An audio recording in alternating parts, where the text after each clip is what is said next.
I call the honourable member Paul Goldsmith. Oh, thank you, Mr. Speaker. It's my pleasure to speak on this, the Companies and Limited Partnership Amendment Bill. And I don't want to trespass too long on the time of the House, other than to say that ultimately this is a result of a good thing, that is the ease of setting up companies in New Zealand, which is something that we have celebrated over an extended period. But human nature being what it is, we have seen over the last few years some problems emerging through criminal activity being undertaken through New Zealand registered shell companies. And we've heard throughout the evening of the problems that this has caused, and this bill sets out in a very straightforward and systematic and sensible way to deal with that serious problem for New Zealand, and I commend it to the House. Thank you. Raymond Ho, is this a split call, Mr. Ho? No, I understand Graham's not going to take a call. So you're on a 10-minute call. By agreement, Greens have it. Proceed. You have the call. Thank you, Mr. Speaker. Listening to the contributions from members from various political spectra, I believe members will agree with me that in the context of this bill, namely Companies and Limited Partnerships Amendment Bill, New Zealand has presented two conflicting images to the world. On one hand, New Zealand has an international reputation as a trusted place to do business. Both the World Bank and International Finance Corporation have ranked New Zealand the easiest of 183 countries in which to start a business. And Transparency International ranks New Zealand the least corrupt country of 183 surveyed.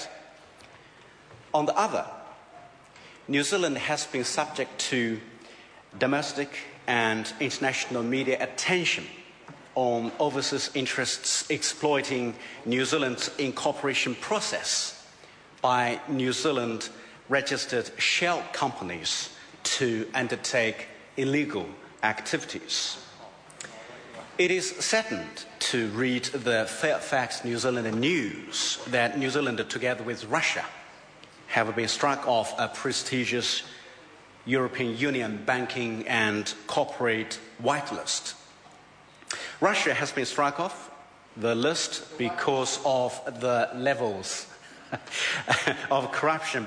And New Zealand, although no reasons has formally been announced by the EU, from the reports we understand, New Zealand has been struck off over New Zealand's weak money laundering and terrorism finance controls.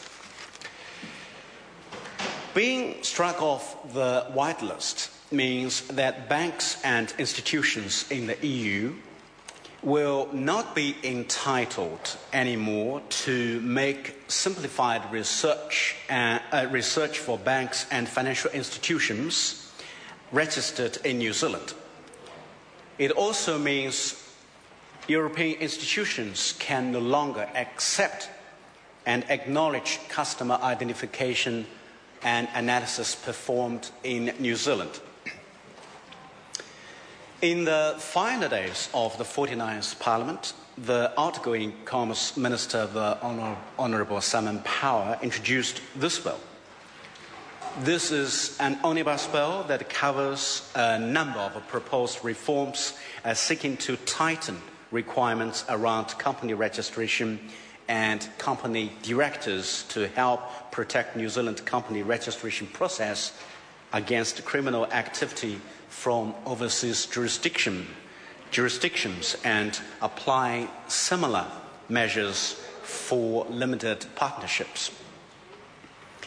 Between them and about the time New Zealand was struck off the EU whitelist, it was a 6-month or so gap. So time was of essence. The bill requires each company registered in New Zealand to have a resident agent if there is no director living in New Zealand or in an approved jurisdiction. Resident agents will be responsible for ensuring companies provide accurate information to the Registrar of Companies and will be liable if companies breach their record-keeping and filing requirements under the Companies Act.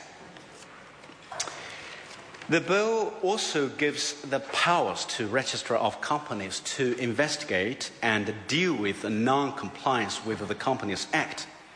This includes the power to flag companies on the register that are under investigation. The bill makes similar changes to the Limited Partnerships Act so that those misused New Zealand companies cannot avoid the new regime by registering limited partnerships instead. So the bill aligns the Companies Act with the Takeovers Code to ensure shareholders understand the effect that the changes in company control will have on the value of their shares. So the bill enhances the registrar's investigative and deregistration powers in relation to companies and limited partnerships. Also, the bill introduces criminal offences for directors who commit a serious breach of their duties to act in good faith and in the best interest of the company. I look forward to the development of this bill and support those measures introduced in principle. It is shocking to note, Mr. Speaker, one of the incidents at the centre of the domestic and international media attention involved a company, a New Zealand registered company, with a vacant driveway in Auckland's Albany as a registered address. It was that registered company that had been one of the key players in the $1.2 billion money laundering scandal in Central Asia.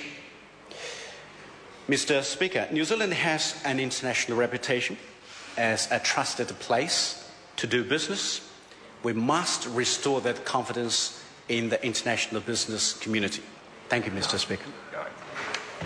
You didn't even do 8 minutes. Louise Upston. Thank you, Mr. Speaker. I'm very